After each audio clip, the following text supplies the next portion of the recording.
Hello നമസ്കാരം. Tara's wonder കിച്ചണിലേക്ക് എല്ലാവർക്കും സ്വാഗതം. നമുക്കിന്ന് നല്ല സോഫ്റ്റായിട്ടുള്ളൊരു ബ്രേക്ക്ഫാസ്റ്റ് റെസിപ്പി കണ്ടു നോക്കിയാലോ. ബ്രേക്ക്ഫാസ്റ്റിനും അല്ലെങ്കിൽ 4 മണി ചായക്കൊപ്പമൊക്കെ കഴിക്കാൻ പറ്റിയ നല്ലൊരു അടിപൊളി റെസിപ്പിയാണ്. അപ്പോൾ നല്ല സോഫ്റ്റായിട്ടുള്ള റവ ഉപ്പുമാവാണ് ഇതിൻ്റെ ഒരു വീഡിയോ ആയിട്ടാണ് ഞാൻ വന്നേക്കണത്. അപ്പോൾ ഇത് നമുക്ക് ബ്രേക്ക്ഫാസ്റ്റിന് പഴമോ അല്ലെങ്കിൽ പപ്പടമൊക്കെ കൂട്ടി കഴിക്കാം. വൈകുന്നേരം ചായക്കൊപ്പം പിള്ളേരൊക്കെ സ്കൂളിൽ വിട്ട് വരുമ്പോൾ നല്ല ചൂടോടുകൂടി ഇത് കൊടുക്കുകയാണെങ്കിൽ അവർക്ക് നല്ല ഹെൽത്തിനൊക്കെ നല്ലതായിരിക്കും. അപ്പോൾ അതിന് വേണ്ടി ഇൻഗ്രീഡിയൻസ് ഒരു ക്യാരറ്റ് എടുത്ത് ഞാൻ ഗ്രേറ്റ് ചെയ്ത് വെച്ചിട്ടുണ്ട്. പിന്നെ ചെറിയുള്ളി, വെളുത്തുള്ളി, പച്ചമുളക്, ഇഞ്ചി, കറിവേപ്പില, വറ്റൽമുളക് ഇത്രയും എടുത്ത് വെച്ചിട്ടുണ്ട്. അപ്പോൾ ഇതിൽ ഉപ്പുമാവിൽ നമ്മൾ ചെറിയുള്ളി തന്നെ ചേർക്കണം. സവാള ചേർത്ത് കഴിഞ്ഞാൽ വലിയ ടേസ്റ്റ് ഉണ്ടാവില്ല. ഇതിൽ ചെറിയുള്ളി തന്നെ ചേർക്കണം. പിന്നെ ഞാൻ വെളുത്തുള്ളി ചേർക്കാറുണ്ട്.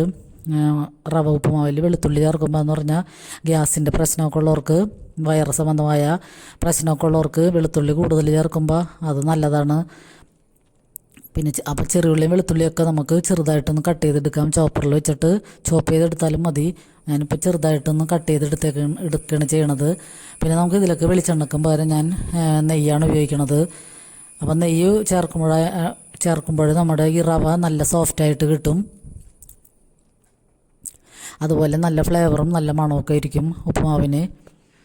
അപ്പോൾ ഞാൻ മിക്കപ്പോഴും നെയ്യ് ചേർത്ത് തന്നെയാണ് ഉണ്ടാക്കുന്നത്. അപ്പോൾ നമ്മൾ പരിപ്പിൽ നെയ്യ് ചേർക്കുമ്പോൾ നല്ലതാണ് എന്ന് പറയുന്ന പോലെ തന്നെ റവയിലും നെയ്യ് ചേർക്കുമ്പോഴാണ് അതിൻ്റെ ഒരു ഹാർഡ്നെസ്സൊക്കെ കുറയുള്ളൂ.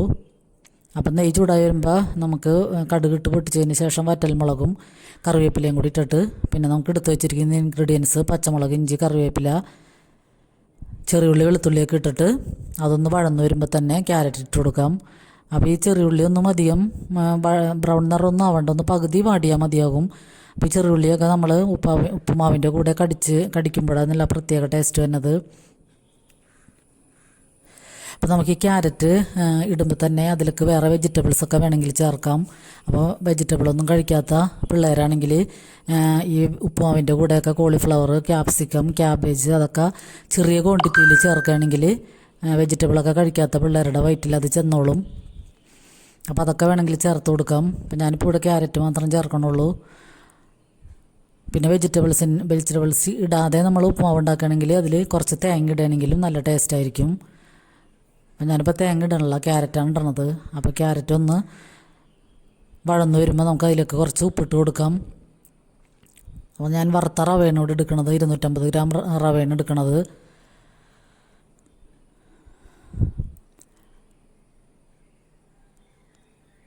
അപ്പോൾ നമ്മൾ ഈ ക്യാരറ്റ് ഒന്ന് വഴന്ന് വരുമ്പോൾ തന്നെ നമ്മൾ അതിലേക്ക് അര കപ്പിൽ താഴെ പാലാണ് ഞാൻ ഒഴിച്ചു കൊടുക്കുന്നത്. പശുവും പാൽ തന്നെയാണ്. അപ്പം നമ്മളിതിന് സ്പെഷ്യലായിട്ട് പാലൊന്നും എടുക്കേണ്ട ആവശ്യമില്ല. നമ്മൾ ചായ തിളപ്പിക്കുന്ന പാലിൽ നിന്ന് കുറച്ചെടുത്ത് ഒഴിച്ചാൽ മതിയാകും. അപ്പോൾ ഈ പാലൊഴിക്കുമ്പോഴൊക്കെ ആയാലും ഈ റവ നല്ല സോഫ്റ്റായിട്ട് കിട്ടും, കട്ടിയൊക്കെ കുറഞ്ഞ് കിട്ടും. പിന്നെ അതിലേക്ക് ഞാൻ 1 ടീസ്പൂൺ പഞ്ചസാര ചേർക്കുന്നുണ്ട്. അപ്പോൾ ഈ പാലൊന്ന് തിളച്ച് വരുമ്പോൾ തന്നെ നമുക്ക് ഇതിലൊക്കെ ആവശ്യമുള്ള വെള്ളം ഒഴിച്ചു കൊടുക്കാം. വെള്ളം കൂടിയാലും ഒന്നും കുഴപ്പമൊന്നുമില്ല. ചിലവരളവനുസരിച്ച് 1 കപ്പ് റവയ്ക്ക് 2 കപ്പ് വെള്ളം എന്നൊക്കെ പറഞ്ഞിട്ട് ഒഴിക്കും. പക്ഷെ വെള്ളം കൂടുതൽ ഒഴിക്കുകയാണെങ്കിലാണ് റവ നല്ലോണം കുതിർന്ന് വെന്ത് കിട്ടുള്ളൂ. എന്തോരം വെള്ളം ഒഴിച്ചാലും റവ അബ്സോർബ് ചെയ്തിട്ട് വെള്ളം ഒക്കെ വറ്റി ഡ്രൈ ആയി കിട്ടും. അപ്പോൾ അതുകൊണ്ട് വെള്ളം കൂടിയെന്ന് ഓർത്താരും വിഷമിക്കേണ്ട. ചെറുതീയിലിട്ടിട്ട് നമ്മൾ അടച്ചു വെച്ച് നല്ല ഈ തവിയും കൊണ്ട് തന്നെ നന്നായിട്ട് തട്ടിപ്പൊത്തി വെച്ച് അടച്ചു വെച്ച് കഴിഞ്ഞാൽ 5 മിനിറ്റ് നേരം കഴിഞ്ഞാൽ വെള്ളം ഒക്കെ വറ്റിയിട്ടുണ്ടാകും.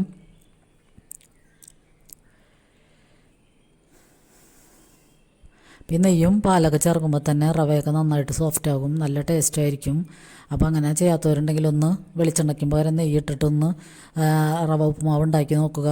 അപ്പോൾ രാവിലെ ആയാലും നമുക്ക് ബ്രേക്ക്ഫാസ്റ്റിന് ഉപ്പുമാവും പഴമോ അല്ലെങ്കിൽ ഉപ്പുമാവും പപ്പടമൊക്കെ ഇട്ട് കഴിക്കാം. വൈകിട്ടായാലും ഉപ്പുമാവും പപ്പടമൊക്കെ ഇട്ട് കഴിച്ചു കഴിഞ്ഞാൽ പിന്നെ നമുക്ക് രാത്രി വരെയും വയറ് ഫില്ലായിരിക്കും. അപ്പോൾ നമ്മുടെ അടിപൊളി ഉപ്പുമാവ് ഇവിടെ റെഡിയാണ്. അപ്പോൾ നമുക്കതൊരു സേവിങ് ഡിഷിലേക്ക് മാറ്റാം. അപ്പോൾ ഞാൻ ഇടയ്ക്കൊക്കെ ഉപ്പുമാവ് ഉണ്ടാക്കാറുണ്ട്, ഇടയ്ക്ക് വല്ലപ്പോഴും ഒരിക്കുക. പിന്നെ ഇതിക്ക് മുമ്പും ഉപ്പുമാവിൻ്റെ റെസിപ്പി ഇട്ടിട്ടുണ്ട്. അപ്പോൾ ലൈക്ക് ചെയ്യണവർക്കും കമൻറ്റ് ചെയ്യണവർക്കും ഒത്തിരി നന്ദിയുണ്ട്. നിങ്ങളുടെ സപ്പോർട്ട് ഇനിയും ആവശ്യമുണ്ട്. അപ്പോൾ സബ്സ്ക്രൈബ് ചെയ്ത് കാണുന്നവരുണ്ടെങ്കിൽ പ്ലീസ് ഒന്ന് സബ്സ്ക്രൈബ് ചെയ്യുക. എല്ലാവർക്കും നന്ദി.